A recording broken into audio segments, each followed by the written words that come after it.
Carrot beetroot തോരൻ. Carrot, beetroot എന്നിവ നന്നായി തൊലി കളഞ്ഞ് ചിരകിയെടുത്തു.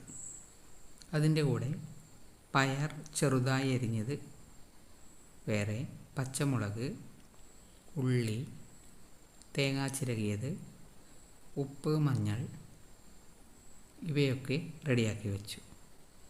ഒരു പാനിൽ എണ്ണ ചൂടാക്കി കടുക് പൊട്ടിച്ചതിന് ശേഷം ഈ ചിരകി വെച്ചിരിക്കുന്ന ക്യാരറ്റ്, ബീട്രൂട്ട് ഇവ അതിലേക്കിട്ടു.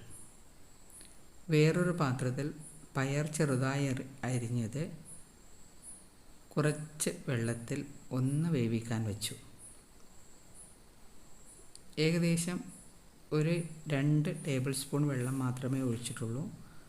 ആ വെള്ളം ചെറു തീയിൽ വറ്റി വരുന്നത് വരെ പയർ വെന്തു. വെന്തതിന് ശേഷം ആ പയർ ക്യാരറ്റ്, ബീട്രൂട്ട് ചിരകിയത് ചേർത്തിരിക്കുന്ന പാനിലേക്ക് ഇട്ടു. എല്ലാം കൂടി നന്നായി വഴഞ്ഞു വന്നതിന് ശേഷം അവ വാങ്ങി വെച്ചു.